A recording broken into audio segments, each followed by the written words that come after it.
हर हर महादेव दोस्तों, स्वागत करते हैं आपके अपने चैनल में। अगर आप साधना करते हैं, पूजा पाठ करते हैं और किसी भी देवता को बहुत ही ज़्यादा मानते हैं, पूजते हैं, उनकी सेवा करते हैं, तो देवता आपसे प्रसन्न होकर, आपकी सेवा, आपकी भक्ति से प्रसन्न होकर आपको सिद्धियां प्रदान करते हैं। क्या आपके पास अभी तक कोई सिद्धि आई है या नहीं आई है? बहुत सालों से अगर आप पूजा पाठ कर रहे हैं, साधनाएं कर रहे हैं, सेवा कर रहे हैं अपने इष्ट देव की, तो क्या आपको वे शक्तियाँ प्राप्त हुई है आपके देवता की या नहीं? बात करेंगे आज इसी टॉपिक के ऊपर। बने रहना, पूरा सुनना, ताकि सारी बातें आपको अच्छे से समझ में आए और आप वीडियो का लाभ उठा पाएँ।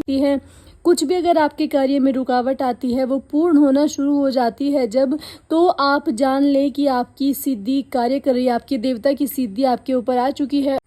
क्योंकि जब अपने आप सच्चे भाव से, सच्ची श्रद्धा से, सच्चे हृदय से किसी भी देवता की पूजा करना शुरू करते हैं, तो वो आपको शक्तियाँ प्रदान करते हैं, तरंगे प्रदान करते हैं देविया ऊर्जा की, जो कि आपके घर में आती है और आपके शरीर के अंदर वो प्रवेश करती है, ताकि आपकी इस संसार में जो नकारात्मक शक्तियाँ हैं, नकारात्मक चीज़ें हैं, उनसे आपकी रक्षा कर सके और आध्यात्म में आपको आगे लेकर के जाए, आपके इष्ट देव से जोड़ करके वो रखे।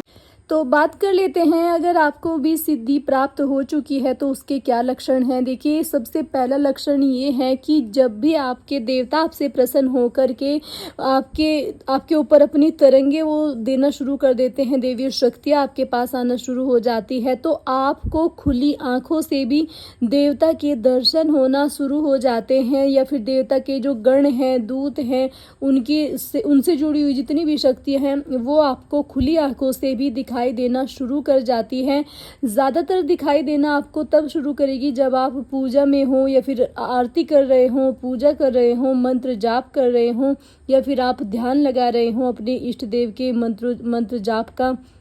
तब आपको सबसे ज़्यादा दृश्य दिखाई देंगे। खुली आंखों से भी आपको दृश्य दिखाई देंगे, और अगर आप आंखें बंद करके भी बैठेंगे तो भी आपको दृश्य दिखाई देंगे, क्योंकि जो देवता होते हैं वो आपकी थर्ड आई को ओपन करते हैं, यानी कि आपकी जो दिव्य दृष्टि है उसको जागृत करते हैं, और जब वो जागृत होना शुरू हो जाती है तो आपको ब्रह्मांड की बहुत छोटी छोटी, बड़ी बड़ी चीज़ें दिखाई देना शुरू हो जाती हैं। देखिए, साधनाएं आप अलग अलग तरीकों से कर सकते हो। झूला डाल करके आप, यानी कि खड़ी जो तपस्या होती है उसको करते हैं, और बहुत लोग जल में तपस्या करते हैं। बहुत लोग अपने चारों तरफ आग के बहुत बड़े बड़े कुंड से लगा करके उसके बीच में तपस्या करते हैं। तो सबका अपना तरीका है। आप अपनी शक्तियाँ जो जिसको जिस तरीके से साधना करने के लिए प्रेरित करती हैं, वो ठीक उसी तरीके से साधनाएं शुरू करते हैं। कुछ लोग घर में भी नॉर्मली मंत्र जाप करते हैं, पूजा करते हैं, आरतियाँ करते हैं, ज़मीन में सोते हैं, अन्न का त्याग करते हैं, व्रत करते हैं। तो ये सारी चीज़ें भी साधना के अंदर ही आती हैं। आप अपने इष्ट देव के प्रति समर्पण करते हैं और त्याग करते हैं किसी न किसी चीज़ का, तो जा कर के आपको इष्ट देव के दर्शन मिलना शुरू हो जाते हैं, उनकी शक्तियाँ मिलना शुरू हो जाती हैं। बात कर लेते हैं अगले लक्षण के बारे में। देखिए, अगर आपको ब्रह्म मुहूर्त के समय आपके देवता के दर्शन हो, यानी कि आपके इष्ट देव के दर्शन हो, या फिर उनसे जुड़े हुए किसी भी देवता के अगर आपको दर्शन होते हैं, तो आप समझ जाइए कि आपकी जो साधना है, आपके द्वारा की गई पूजा पाठ है, वो सही दिशा में जा रही है। क्योंकि जो ब्रह्म मुहूर्त का समय होता है, 3 से 5 बजे के बीच का जो समय होता है सुबह के, वो उसमें सारे ब्रह्मांड की जो पॉजिटिव एनर्जी होती है, देवता गण होते हैं, देवता होते हैं, सारे के सारे धरती पर विचरण करने आते हैं, और आप अपने भक्तों को वो आशीर्वाद देते हैं, उनकी सारी मनोकामनाएं की वो पूर्ति करते हैं। अगर आपको ब्रह्म मुहूर्त के समय घंटी, घड़ियालों की आवाज़ सुनाई दे, आपके कानों में मंत्र सुनाई दे, या फिर आपको साक्षात आपके इष्ट देव के दर्शन हो, तो आप समझ जाइए कि आपकी जो पूजा पाठ करने की विधि है, जो भी आपकी साधनाएं हैं, वो सही दिशा में जा रही है। क्योंकि ब्रह्म मुहूर्त के समय देवता उन्हीं को दर्शन देते हैं जो उनके प्रिय भगत होते हैं, जिनके अंदर उनका अंश होता है, उसी को दर्शन देते हैं।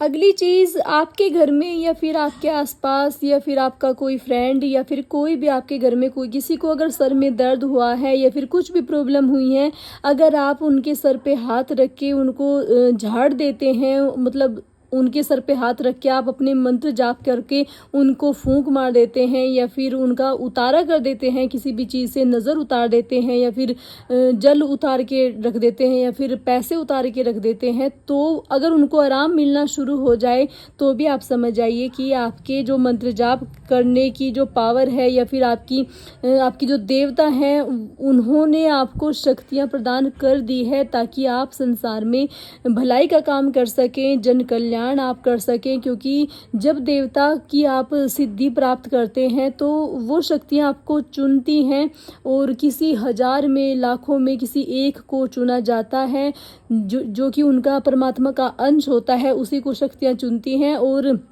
उससे जन कल्याण करवाती हैं। देखिए, अगर आपका झाड़ा आपके द्वारा किया गया उतारा किसी व्यक्ति को आराम पहुंचाता है, बुखार में आराम हो जाए या फिर सर दर्द हो जाए या फिर किसी भी चीज़ से उनको राहत मिल जाए। बहुत से लोग ये सोचेंगे कि जब किसी को बुखार होता है तो डॉक्टर की दवाई काम करती है। जी नहीं, बुखार की भी जो रोग है, बुखार का भी जो रोग है, सर दर्द का, शरीर में जितने भी रोग हैं, ये सारे नकारात्मक शक्तियों के कारण होते हैं इंसान के जीवन में। आपने देखा होगा ऋषि मुनि, पहले हमारे ऋषि मुनि हुआ करते थे। क्या किसी को सुना था आपने कि वेद पुराणों में पढ़कर के आप देखिए, क्या कभी आपने सुना था कि किसी ऋषि को कैंसर हो गया था, किसी ऋषि को टीबी थी या फिर कोई भी उनको शारीरिक रोग था? आपने सुना होगा, नहीं सुना होगा, क्योंकि इसका यही कारण होता है कि वो लोग मंत्र जाप करते थे। साधु संत बहुत ज़्यादा मंत्र जाप किया करते थे अपने इष्ट का, अपने आराध्य का। इसी वजह से उनको कभी भी किसी बीमारी से ग्रसित होना नहीं पड़ता था। तो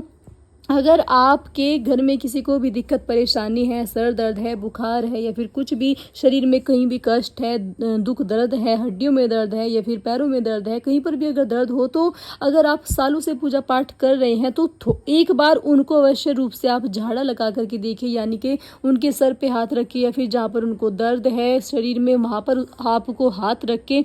अपने मंत्रों का उच्चारण करना है, चालीसा का उच्चारण करना है। अपने इष्ट देव को साक्षी मान करके आपको ये बोलना है, प्रार्थना करनी है अपने इष्ट देव से कि हे मेरे इष्ट देव, इनके दर्द ठीक कीजिए और इनको भी अपनी शरण में आप लीजिए। अगर उनको आराम मिलता है तो भी आप समझ जाइए कि आपकी पूजा पाठ सही दिशा में जा रही है, आपको देवदूत मिल चुके हैं।